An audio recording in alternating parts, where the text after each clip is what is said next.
Hey, Kobe. Hey, Kobe, you know what squirrels like to do? I don't know. What do squirrels like to do? Play with their nuts. How's it going, everybody? I'm Barry. And this is Colby. And this is Who Watches This.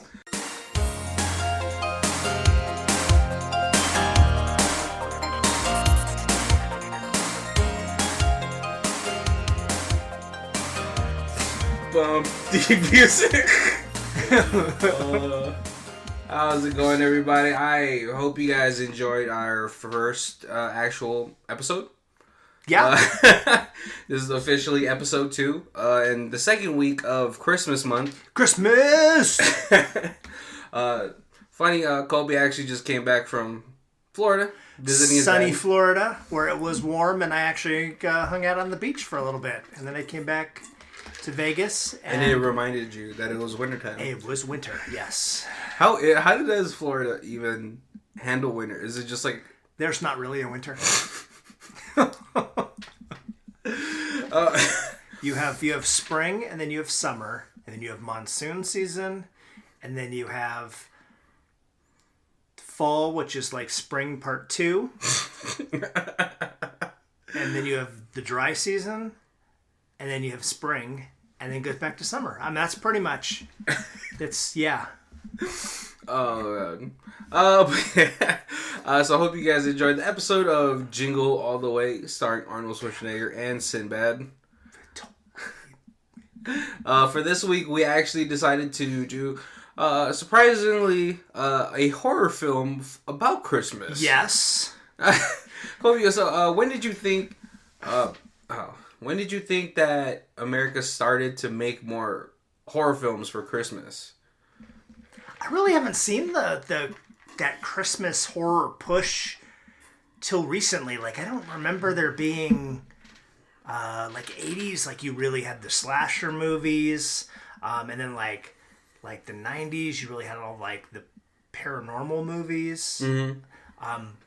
But yeah, like it's got to be just like maybe like the last 10 years. The last 10 years? I was gonna say like 2010 maybe, kind of. Well, it's weird because like there's some movies that are just released, like horror films that are just released during Christmas, which is like a really weird time to just push out like Saw 6 or Well, there's like this stupid like all the Lord of the Rings movies came out that 2 weeks before Christmas, and that like that Christmas vacation thing. So weirdly, like in the back of my head, I'm always like, yeah, Lord of the Rings is like a Christmas movie. We should watch that over the holidays. I know, and I know a lot of you out there, including someone that we know, sees Die Hard as a Christmas movie. I know you do. There's some super Die Hard fans that believe that. But I'm pretty sure it just takes place on Christmas, the first one? I don't... Okay. It's because it's the Christmas party at the Nakatomi Plaza.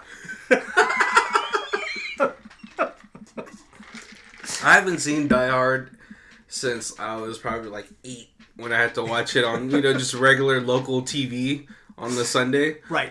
Yeah, so I mean, yeah, but then like lately, I think the only Christmas movie that was a horror film back in the day was Black Christmas. But that really isn't that old either, is it? No, it's like the first one, I think, the first one came out during the 80s. Oh, I've seen there's a remake of it then, right? Yeah, there's a remake of it with Buffy's little sister. Yes. Michelle Trachtenberg, but the original one is 1974. I was unaware of and that one, I think. I think this is the one that they came out with, and they tried to like test the waters of horror films during Christmas. Right. But back then, like what just came out, like Halloween in the 70s. I think a lot of parents were concerned that we were demonizing. Oh yes, because Christmas is both the holiest of holidays, plus it's the most joyous of the holidays. Right. So if you're gonna like mess that up with evil spirits and slashers. Than... Well, yeah, I think Black Christmas was like just a slasher film. Yeah. But like, yeah, in 1974, it was pretty much blasphemous. I mean, just think about like Magic the Gathering back then. Right. And that was like early 90s, right? But yeah. I guess it's not really a horror movie, but I guess the one that kind of combines Christmas and Halloween is Nightmare Before Christmas. Yeah, but then people see that as like, because it's an animation, it's yeah. like adorable. Right. As we know, like lately, not all animations are meant for children. Right. And I guess until Krampus, you really didn't have... I mean, yeah, that was going to be my segue into the oldest horror film or horror tradition of Christmas is Krampus. Krampus. So, if you guys haven't noticed it by now, we are doing Krampus for this week. And I messed it up this way. If you guys don't know, we don't really have a script to go off of, and so a lot of this is all on the fly. Right, and we pre-planned this, like walking up the stairs to the studio. So Krampus, starring, I guess mostly the most noticeable person in this movie is Adam Scott. Yeah. Famous for roles as like Ben Wyatt from Parks and Rec. The mean stepbrother from Step Bros. Yes, that's right. Oh, yep. And I don't know. I've seen the female, his wife, in a lot of things. I just don't remember where she's from. I recognize her as well, but yeah, I couldn't tell you. Toni Collette. She's man. Yeah, she's from a lot of things. Hereditary. That's where I'm probably gonna that's where she's probably more famous for now. Hereditary, Fright Night, Triple X, The Return of Xander Cage. Dirty Deeds about a boy. Isn't that the Triple X movie that doesn't have Vin Diesel in it? No, that's the one where he comes back. Oh, okay. Yeah, you're thinking about the Triple X with Ice Cube. Yeah. I guess that was just like their run, like when Jeremy Renner tried to become a Bourne. Right. And no one wanted to watch it.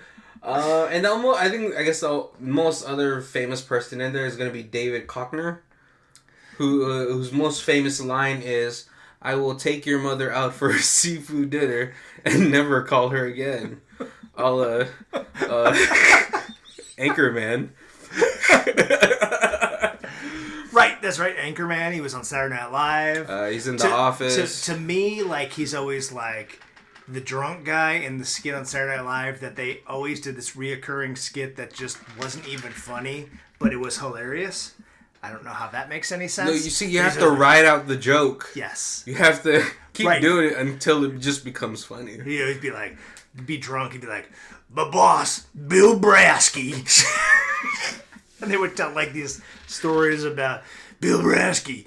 He stood about 7'8", and he's like 450 pounds. Yeah, he just has a really good way of like delivering lines. So even if like the script isn't funny, I think he has a really great way of making it funny. But yeah, in a lot of films right now, he's always playing such a redneck type of character. Oh yes, gun toting type of like, I wanted to have nothing but boys type of guy. He may not be an actor, and that just may be who he really is. Do you think they don't give him a script? And they're just like, "Hey, we have a spot here for somebody to play themselves," and he's like, "I could do that." So are you saying that like when he comes into a movie, he's really just playing off everybody else? It's a possibility. But yeah, so yeah, we did a 2015 Krampus, Christmas horror film, Krampus, starring Adam Scott, Toni Collette, and David Koechner. And when I was looking for this, because I had not seen this, I did not realize how many Krampus related movies they have made in the last 10 years. 6 or 7 years, yeah. Which are a lot of from sci-fi type studios. Right. And there's a series of Krampus's mom or Krampus's mother. And which is really weird. It's 3 parts. Okay, so if you guys don't know who Krampus is, it is a German folk tale about a Santa shadow. Yes. Who, if you are very bad, will come and instead of giving you coal, will take your soul. Boom. Rhymed it. What? But yeah, so we... Yeah, because I was thinking that he was just going to be like, oh, he's the Anti-Claus and he comes and steals your presents. But no, he takes the bad little children away. Right. In this case, he takes the whole family. Yes. One bad kid ruins it for everybody. I know. That is the real villain of this story. But yeah, should we just get into it? Let's do it. Okay. So we open up with the montage of pretty much almost the same thing that we saw in Jingle All the Way, and it's a whole bunch of families pushing their way into a mall. But I guess at this point, we shouldn't really be that busy. I mean, it's 2015. Amazon Prime is a thing.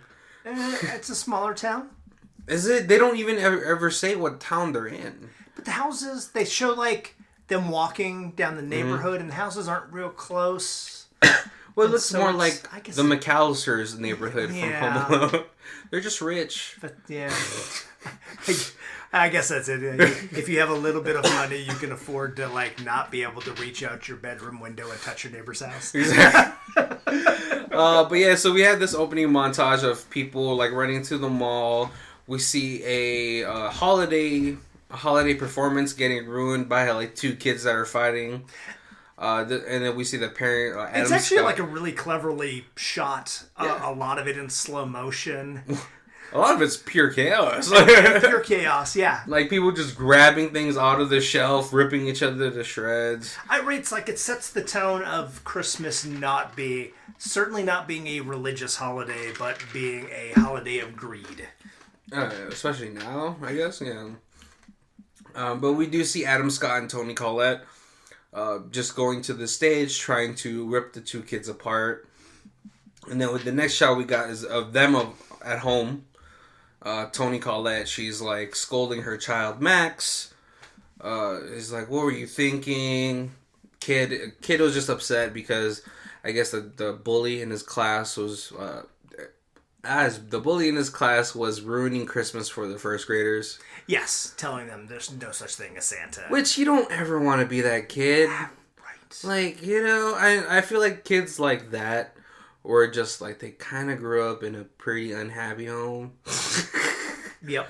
Because I feel like you always see it in these movies and even in real life, the kid who's going around telling people that Christmas isn't real, or spoiled brats.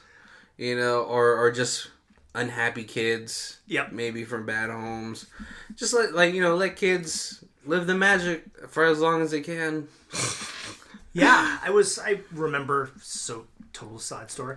6th grade, our teacher came out and she was just I know nobody still believes in Santa. Oh. It's not real. It's your parents, No. I don't know why I even have to say that because nobody in here. And there was a couple kids. I mean, it was 6th grade, so you're pretty far along. It had been a few years since I knew that it wasn't, but there was some kids in there that still that shattered their world. I feel like that should not be delivered by a teacher. Right. But yeah, so he gets into a fight with the kid. He's trying to explain to his parents, I did it because I didn't want him to ruin Christmas for other kids. But I think Max still does, and some part of him still wants to believe in Santa. Yeah, right. Yeah. We see there, his grandma, when they come in, his grandma's making cookies. And she is a firm believer of everything Christmas. And she tries to get Sam to cheer up. This is where you kind of learn that everyone is a little bit not disorganized, but they're not really a cohesive family unit for right now. Pretty typical family. Yeah, Adam Scott promised he wouldn't go out to travel, but he didn't promise he wouldn't take calls for work. His wife, she's pretty stressed out. I think she's just trying to throw the perfect Christmas weekend. because her sister's coming. Right, and the relatives are coming into town, yeah. And, that's always stressful, and maybe she probably just feels like she is bearing all the load. Yeah, but and typical moms like that too, yeah. But I also think it's because, like, as of right now, she's sort of living outside of what she grew up as, because you can see the big difference between her and her sister, where, like, she is more trying to be fancy, like making like items like creme brulee and stuff her sister can't really announce or pronounce. Yes, and it would be the one sister who has quinoa. Yeah, and the other sister who has quinoa. Are they gonna say Uncle Ben? But yeah, there's definitely that difference in between them, which we'll see later. And then we notice the daughter is sort of like, she's like, people shouldn't breed if they're dumb like that or something. Yeah, and she's definitely very into her boyfriend. I mean, she's a teenager. Right. You know. Yep. But Max is still trying to just keep up his Christmas cheer. Yes. His grandma tries to help. She's like, I'm a firm believer about dessert before dinner. Yeah. Yeah, because, she's cooking a spread of cookies and pies and stuff. Super cool grandma. Yeah. And then we do get to see the family. They come in, and everyone's sort of, like, dreading it. They're like... David Koechner obviously is riding some sort of monster truck because the whole house shakes. You find out it's a Hummer, still a douche truck, or a douche SUV with a name. Was it Lucille or something like that? Yeah.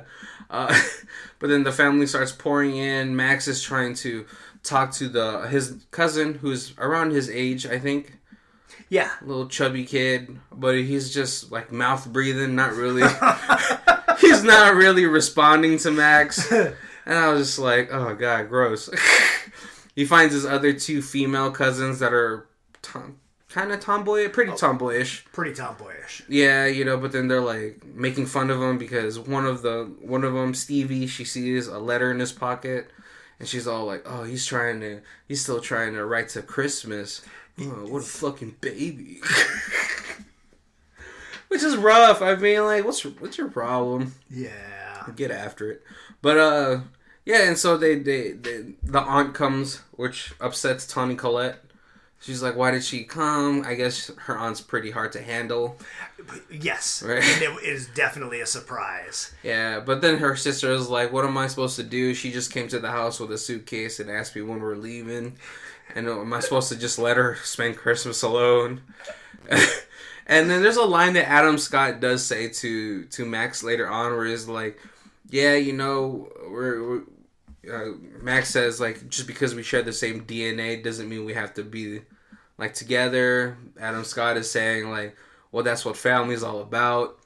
And maybe those bonds, those DNA bonds are, like, what's supposed to help you find something in common to be a family. Which, I mean, I get it. I used to have, like, super big family gatherings like that.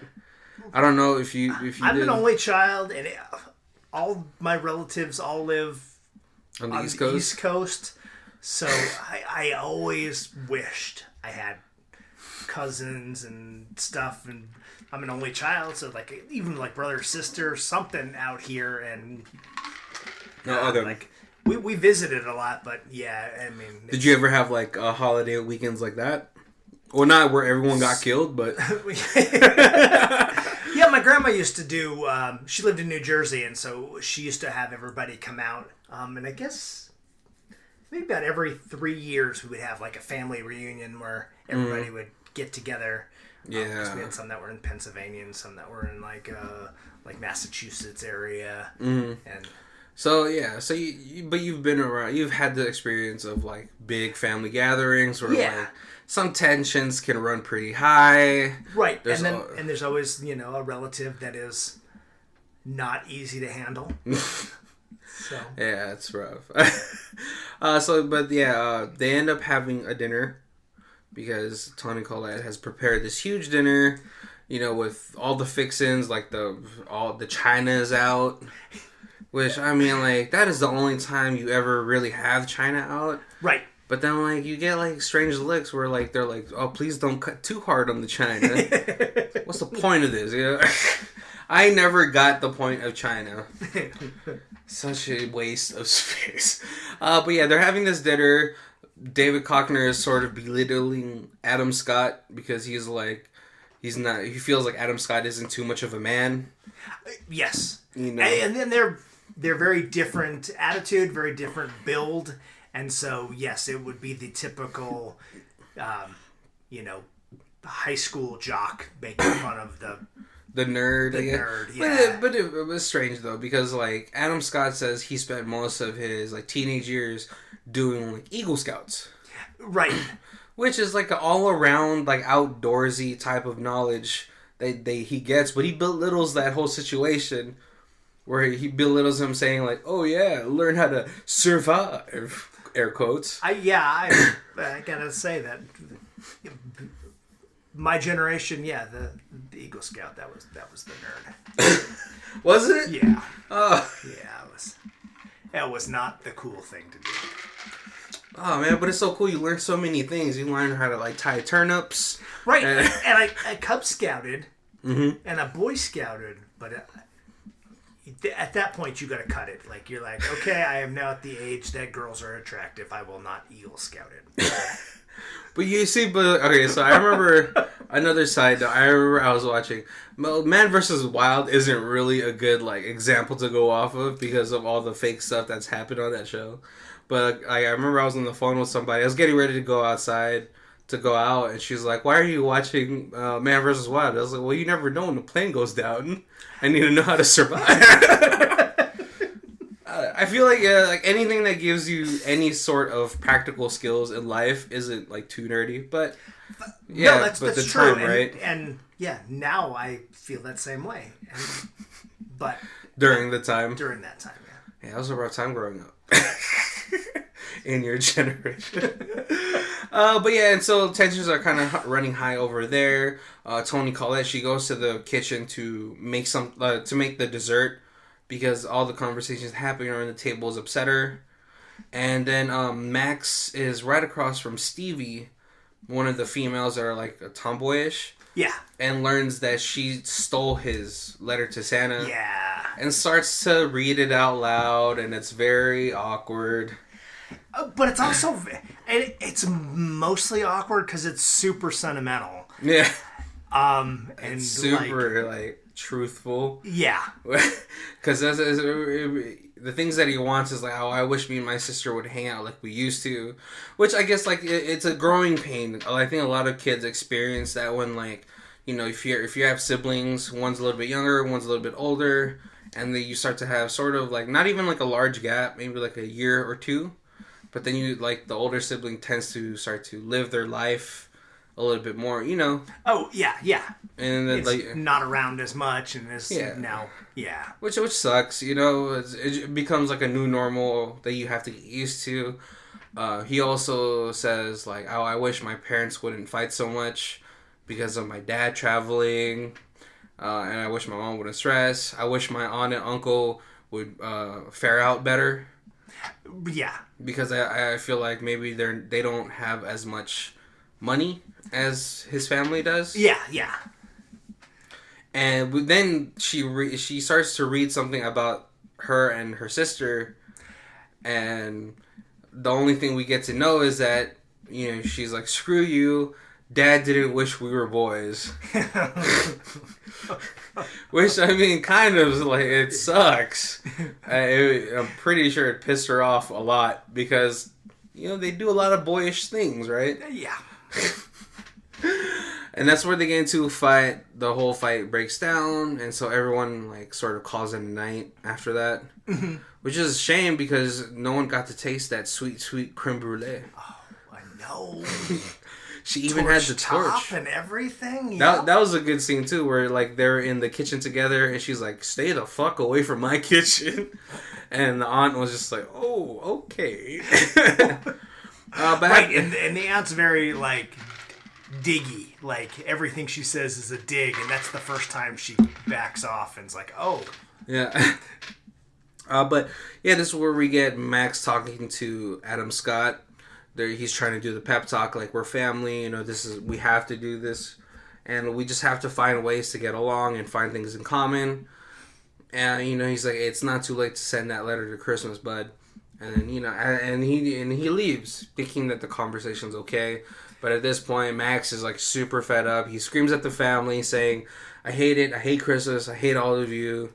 And so, as he was putting the letter into the envelope, instead he rips it up, throws it out the window, and presumably, I guess that is what summons Krampus. And so they wake up the next morning. Before the morning hits, all the lights go out. Yeah. A heavy blizzard sets in, and in the morning, they're like, it's cold, it's freezing inside, and I think at this point, there's no electricity, there's no signal for anything, so they're kind of like wondering what's happening. They still haven't noticed that there's not that many people out yet, and you think there is because a DHL man comes in. Krampus, sponsored by DHL. who like delivers like a box, and this is where you learn that there's like a sack of like presents on the outside. Yeah, and they even asked. They're like, "Oh, are these all for us?" And he was like, "Oh no, that was there. The men in brown must get up early on Christmas Eve or whatever." Yeah, screw UPS. But yeah, then Max notices that there is a snowman outside that he doesn't know who built it. And so they're going about their day. His sister, I believe her name was Beth. Yeah. Beth, she's like, hey, my boyfriend isn't answering. I'm going to go walk over there because it's only 4 blocks. Yep. That is 4 suburban blocks. Which is pretty, I don't know if it's pretty far. I feel like it is. But she goes to walk there. Bigger than city blocks, I think. Oh, yeah, much bigger than city blocks. Because I think, city blocks are really just quick. You can get to 1st and 34th in like half an hour or something like that. But she goes to go see her boyfriend Connor or Tanner. I don't know, a white guy name. But then before she can get there, she sees the DHL like van. It's like blocking the road, and she looks in it, and there's like a frozen DHL man in there. Yeah. And so she's freaking out. She sees a guy on the roof of a house jump from one roof to another. Yeah, and that's the first sighting that you see of Krampus. And he's agile. Yeah. It is terrifying. It's like he always rolls a Nat's 20s on his dexterities. But yeah, so Beth, she I don't know why she was the first kill, I guess, in this film, because she was only really in the film for like 10 minutes, which is sort of a shame. Somebody's got to be the first kill. I know.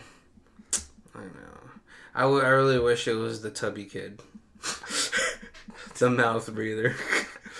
But his kill is pretty satisfying, so it's all good. Yeah.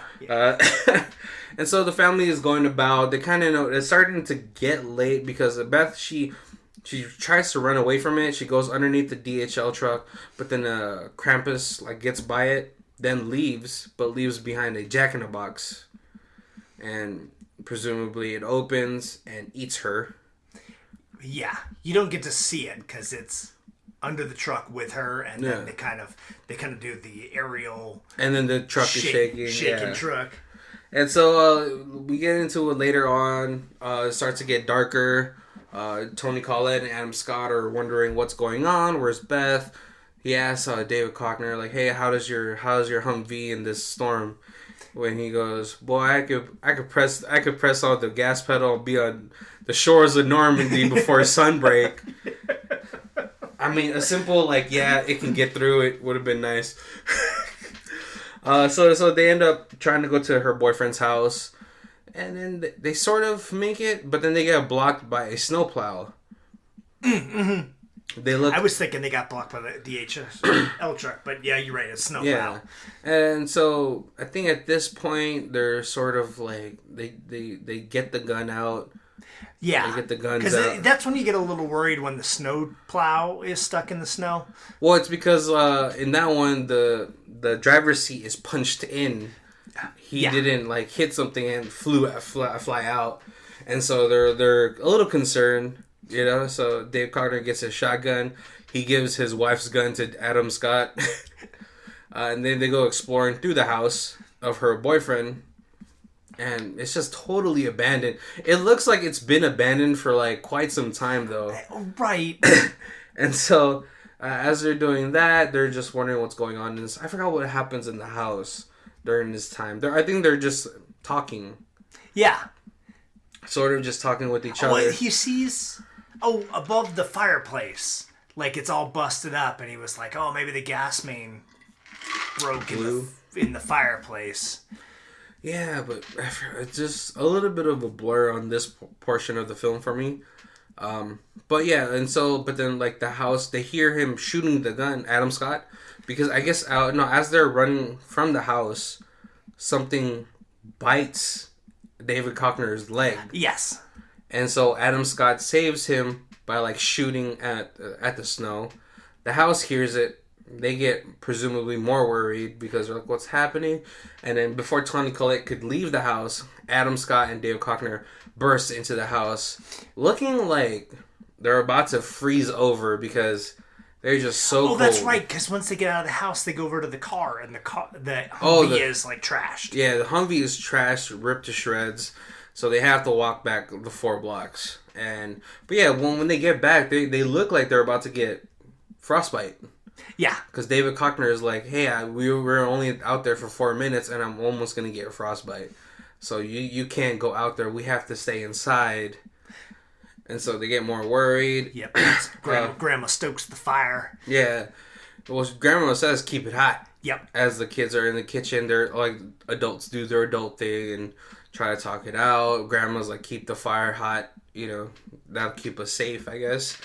But this is the first time David Koechner has some sort of respect for Adam Scott because he saved him. Yeah. Shot his gun and made a good turnip. to stem the bleeding, which he learned from the Eagle Scouts. Yep. First responders are always Eagle Scouts. But and so the kids are obviously worried, you know.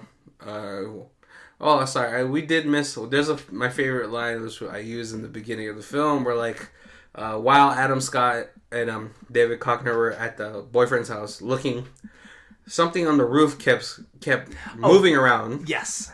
And you know the mom, like Toni Collette, is like, oh, it must be squirrels. And Aunt is just like, oh, what, squirrels in the wintertime? And then it's like a big bang. And that's where she goes, oh, they must just be playing with their nuts. But yeah, okay, so David Koechner says, like, you guys should rest. I'll keep the first watch. So everyone starts to go to sleep. They board up the house. They start to go to sleep. And then it's fully nighttime. Everyone's asleep. David Koechner fell asleep. I'm pretty sure from the blood loss, it's really easy to go to sleep. But the fire sort of goes out. There are more embers now. Yeah. Definitely dies down. A chain drops with a ginger man. And at the end of it. And of course the mouth breather wakes up. sees food hanging above the fireplace and proceeds to eat it. He gets wrapped up in the chain because the ginger man's awake. Yes. Gingerbread man is awake. Chains him up. Brings it and then tells Krampus, like, hey, we got it. And brings the other kid. Everyone starts to wake up. They start this human chain. And they're trying to save the kid. They end up not saving the kid because he's already chained up. It's too late for him. Yep. And then so Toni Collette, she's freaked out because I'm pretty sure she just saw that gingerbread man just like going around that fireplace like he was... That was... I so did not expect that. Like, I thought it was the gingerbread man was like bait to get the chubby kid. Yeah. And then when it was a little monster, Yes. Do you think this is where Magic the Gathering got its idea for its newest set? Maybe. But yeah, and so this is the first time we see like animated objects, and I'm pretty sure it's because of Krampus. Yep. That we get animated objects. Now everyone's spooked, everyone's freaked out, and so this is where we sort of getting towards like the end of the film, right? So a lot of things happen. Like the two girls, Stevie and I don't know what the chubby, the sister. Yeah. I don't know what her name is, but they go to the bathroom, they go upstairs, and they get caught in the attic. Right, because they hear the girl who disappeared. She calls to them. She's like, "Hey, I'm up here." Oh, Beth, yes. Yeah, I'm pretty sure it's the Jack-in-the-Box using Beth's voice to lure them to the attic, and then the adults hear them upstairs. They hear the scream, so they go up. And this is where we get really, really good, awesome practical effects. We see, like, this Jack-in-the-Box that looks like one of the vampires from Blade 2. Yep. We get a demonic angel.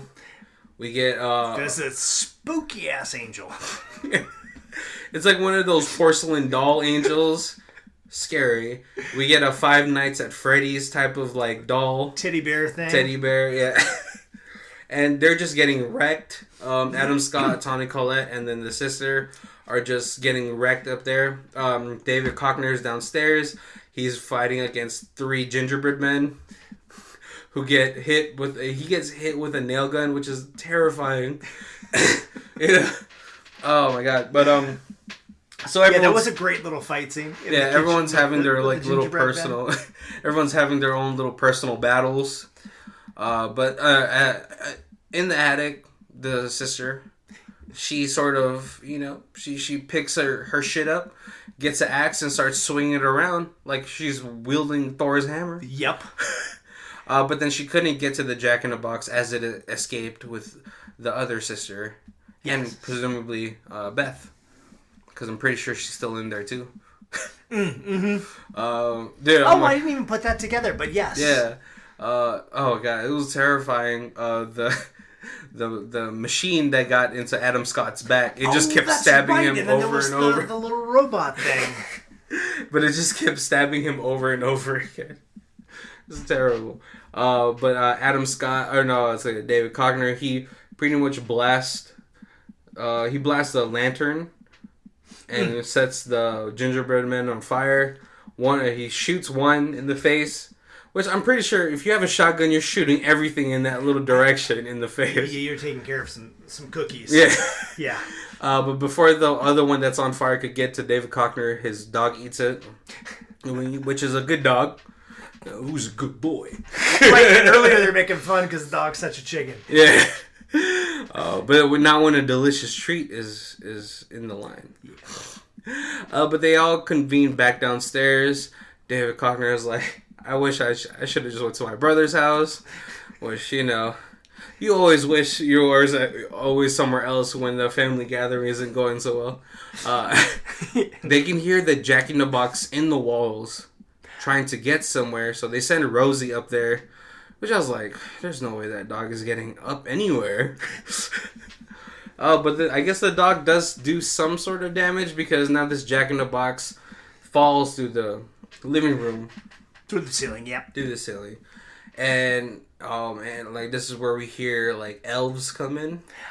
The evil elves. It's like the most terrifying type of elves I've ever seen. They are not the elves that you want to do from Lord of the Rings. They're not Lord of the Rings elves. They're like the Lord of the Rings elves that had mated with the orcs. Yeah. Or if it was like 300 style, they're the elves that got thrown over the cliff. Yes. But yeah, and so I guess they're really just trying to take away the elves are really just trying to take away the Jack-in-the-Box because all the goodies are in the Jack-in-the-Box. At this point, she's done some damage. She's killed the teddy bear and killed the angel, which is an awesome shot because she shoots the angel right into the wreath. But then she gets taken away by the elves. Yep, they hook her and then just boop, well, she's like quick snap, and she also has like the best like one like bye like goodbye line is like I'll see you guys in hell. But yeah, and so like at this point, Adam Scott's like, we have to move, we have to get out of here somehow, so we have to try something. But so I forgot to say, but before all this happened, after the fire, after the mouth breather got sucked up into the fireplace, she tells a story about Krampus. Oh, that's right. Yeah. That's where it goes, and there's a super cool like little animated claymation kind of animated. Not really claymation, but it's like a. It's pretty much like sort of that style. Stop motion kind of. Yeah, which is like super nice, but like she explains that she used to be like Max. She was really excited about Christmas, but she grew up during a time where everyone was poor, everyone was struggling. And so she explains how she summoned Krampus. Yep. So at this point, everyone has to leave. And she stays behind, which I don't understand. I don't think it was a time to self-sacrifice. I don't know. I think because, like, in her story, he let her live once that she thought maybe she had enough Christmas spirit, that she could stop him again, or at least slow him down enough that everybody else could get away. Well, she said that he always leaves one to witness. So I guess maybe she was just, I don't know, maybe she was just like sort of, she knows that she's at the end of the line anyway. Yeah. So maybe she did just try to buy them time. But you already seen he has a whole squad. He has a whole goon squad of he has a bunch of goblins to help him out. Yeah. But this is the first time we do get to see his face. Oh, yes. Which is a super distorted version of Santa Claus. Right. And I love that they did it like that, and it wasn't like they didn't make him the typical like demon face or some of the pictures you see, and he's like very like goat man kind of. Yeah, it was awesome because it was a nice like dark twisted version of what he represents anyway, right? But yeah, so the family, they try to make it to the snowplow. I don't know why that was their goal. I guess because I think it's probably the one thing they thought could drive over the snow. Yeah. But at this point they're getting picked off one by tremors. Adam Scott, he's like shooting at it, but he tells his wife like, "You guys gotta go. I'll hold it back for as long as I can." They do make it almost to the truck, but then the sister gets eaten up, but Toni Collette makes sure that Steve and Max get onto the truck. Yes. But then she gets eaten up as well. And now the truck doesn't start. Of course. And then I like this little line that Max says. He's like, "Oh, I can't even drive stick. I drive a hybrid." Or, "I can't even drive stick. We have hybrids." But then this is where they get, the elves come in, bang on them. It takes Stevie away. But at that time, after that happens, Krampus shows himself in front of Max. Yeah. And gives him the little bell. Yeah, so it's a little ancient bell. And it's wrapped in the like kind of reconstructed letter that he had torn up and thrown away. And that's just that's just Krampus letting Max know that you're the reason this is all happening. This was your wish. Which is like a really shitty thing to do to a kid. Like, hey, your entire family is dead. And it is because of you. But Max finds like their little celebration that they're doing. Kind of the pit to hell. Right? But he yells at Krampus saying like, "I take my wish back. I take it back." And he throws the bell towards them. And then it opens up the pit to hell. Yeah. Right? And then he tries to sympathize with Krampus. And this is where we get an even better close-up shot of his face. Krampus, like, wipes away a tear from his eye. And then he tells his squad, like, "Fuck this kid." And then Leonidas style throws this girl into the pit. And everyone's just cheering. Everyone's happy about it. And then palms him like a basketball. Yeah. And then, I forgot what Max says, but it wasn't... He's like, I just wanted things to be the way they were. Right. And then proceeds to throw him in as well. Yeah. He wakes up. Max wakes up. He wakes up in that fashion where, like, you dream about falling, and before you hit the ground, you wake up. Exactly how it happens. He goes downstairs, sees that his family is all okay. Yeah, everybody. Everyone's fine. Outside looks like it's normal. It's nice. It's like it's snowing, but it's like a nice, pleasant... But it's a bright snow type of deal. And so, like, his sister's like, "Oh, finally you woke up, dork, nerd."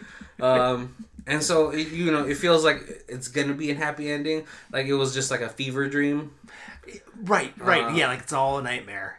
Until the moment they start opening the presents, and then Max opens up his present, and it's the Krampus bell. The bell.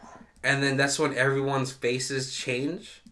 Like maybe it feels like it's the moment when they see the bell, all their memories come rushing back to them. Right. I think to me it was like everybody thought they had a nightmare, and that's the first time they realize they all had the same nightmare, or whatever it was actually happened to all of them. So, and then it sort of pans out.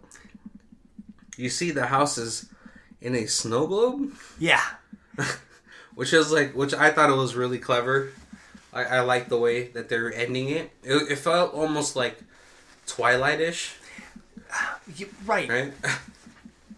Or at least Twilight Zone-ish.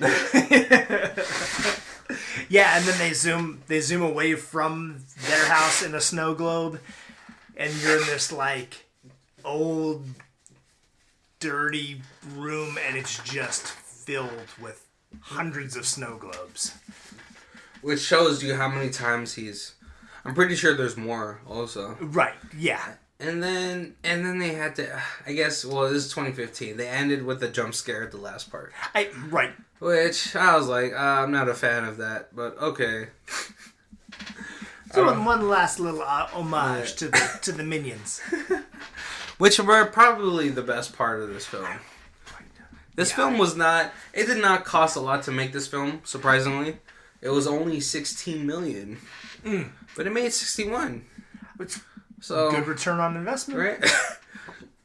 Colby, I know you haven't seen this. Did you see the trailers from before, or? Like I said, I didn't realize how many Krampus movies there were.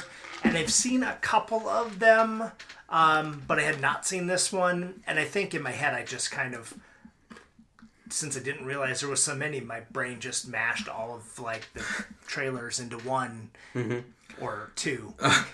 So did you look at the film like when I suggested it, just to see like maybe what your first thoughts were going to be? Yeah. So you told me who was in it, so I was looking at trailers just to make sure I was watching the right one. I know. I think there are like 8 Krampus movies out there. Oh, at least. Oh man! But so, yeah. So, what did you think about like your first thoughts on it? I was interested. Yeah, I mean, like it looked good. It looked lighthearted, like a lighthearted horror movie, which works with the Christmas. I mean, it's still the holidays, so I don't want it to be super dark and super, suspenseful. I think I remember watching the trailer about this like early 2015, and I was just like, oh man. And my first thought was, I'm a big fan of The Office, so Dwight would always talk about Krampus.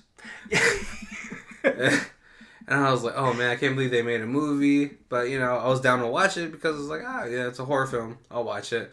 And then, Adam Scott, he was coming off like the whole Parks and Rec high. Mm-hmm. I really feel like Parks and Rec really helped revitalize his career a little bit. Oh, yeah.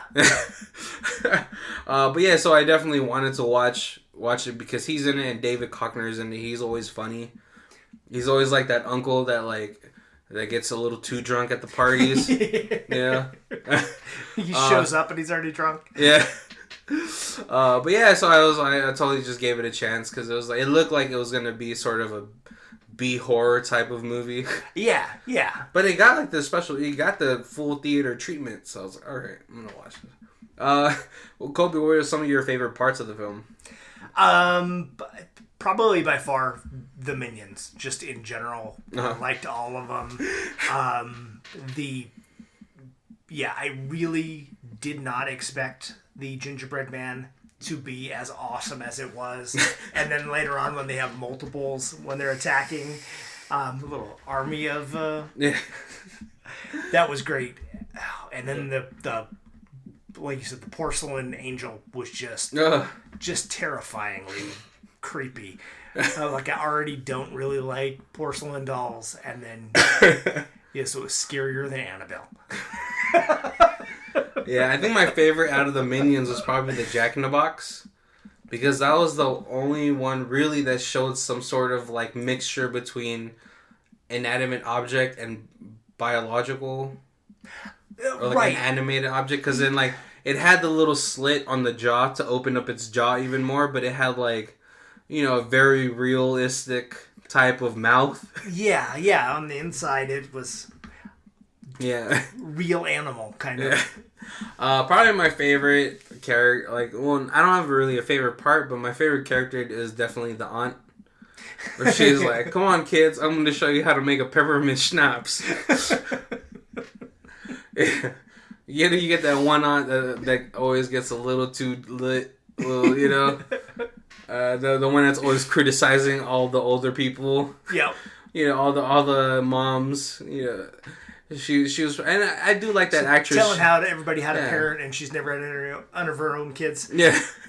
But she was also the girl, she was the lady from 2.5 Men. She was like the cleaner, so she has that very brash part of herself, which always makes her like really entertaining. She delivers lines really well. I like her as an actress. She's just funny all around. Oh yeah. Kobe, what did you think after watching the film? I was upset I had not seen this before. Is this gonna be on your permanent Christmas rotation? This is Christmas rotation now. Yeah. Do you think Sierra's seen it? I'm not sure if she's seen any of the Krampus movies. Like the one I remember seeing ends with like Krampus and Santa Claus like fighting to the death. That sounds like a movie I want to watch. And that was definitely on Sci-Fi Channel. But yeah. So you feel like she hasn't seen it? You should totally show her this movie. Yeah. Yeah, this is good. Like, it won't give you nightmares, but it's suspenseful and scary. Yeah, it's also just like a good family film. Right. I mean, it's not a Hallmark family movie. If your kids are over 13. Yeah. Right, because you don't want to ruin Christmas for them. No, listen. I think the first time I watched Nightmare on Elm Street, I was like 7.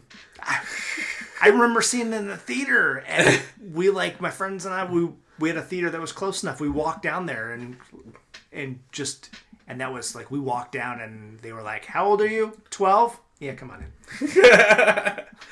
I know, but yeah, I thought it was just a fun, like, it's a good like little Christmas horror rotation film to have in there. I was a big fan of all the animatronics they used.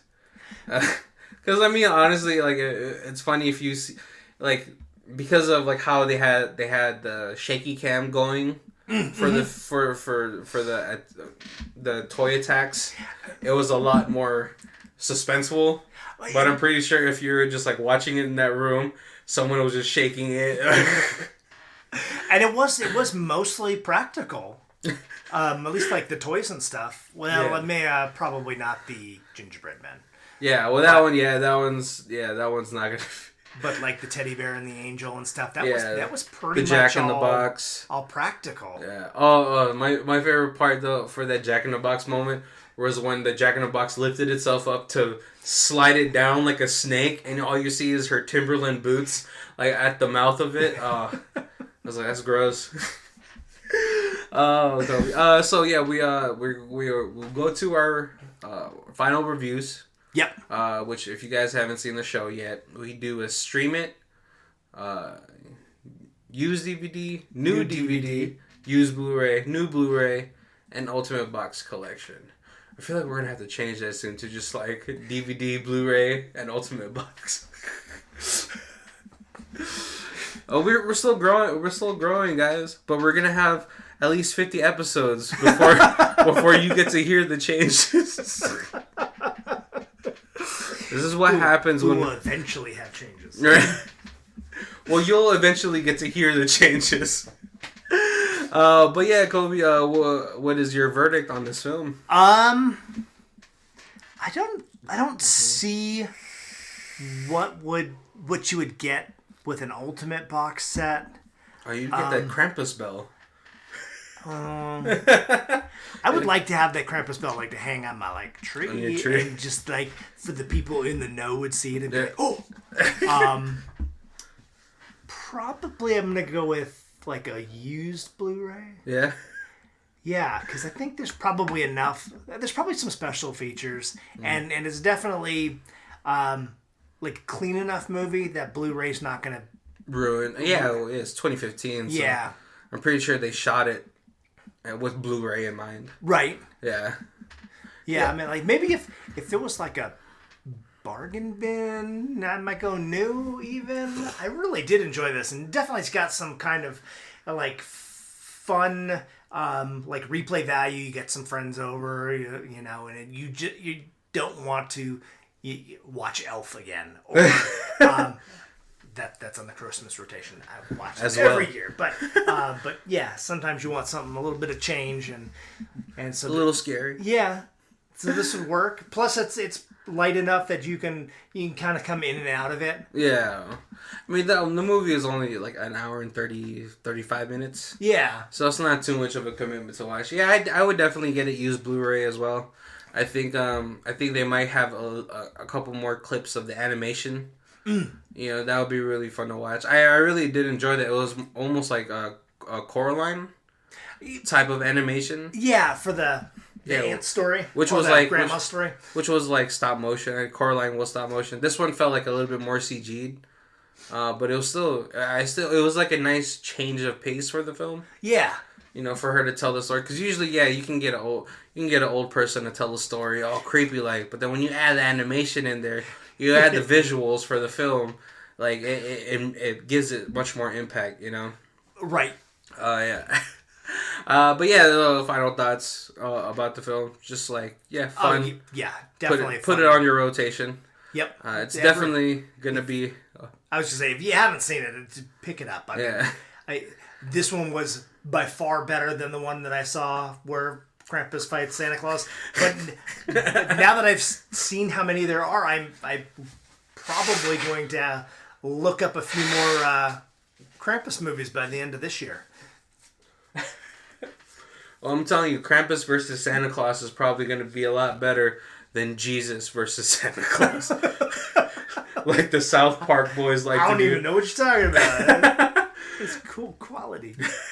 Yeah, I would definitely, if you had to only have one horror film in your Christmas rotation, because like there's gonna be 3 versions of Black Christmas gonna be out there. But yeah, that one's a lot more gory, a lot more slasher film. This one is just a little bit just like any folktale, especially this German inspired one. It's just fun. That's all it is. So if you had to pick one, I would definitely put this in there. Yeah.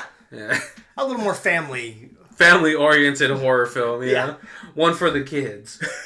But yeah, I hope we are getting to our hour. I hope you guys enjoyed the episode. We did. Yeah. Next week we will do I want to find a musical Christmas movie. One that is not Charlie Brown. I don't even think that's a musical. But yeah, I hope you guys... or one we won't do with our future musical week. Oh, yeah. But yeah, I hope you guys tune in. We are now on Stitcher and Spotify. Yes, lots of places to find us. Yep. I just opened up our Twitter account, so if you guys want to contact us through there or the email, all that information is going to be on the show notes. I hope you guys check that out. Hope you guys contact us. If you want to see any more featured content, please just reach out to us, and we'll consider doing a whole month on a suggestion. Yeah, absolutely. But other than that, I'm Barry. And I'm Colby. And this is Who Watches This. Theme music is by Rosevere. It's Arcade Montage. You could find her on her Bandcamp website. Same name, Rosevere. And she has a whole bunch of stuff there. You could find it out. Thank you.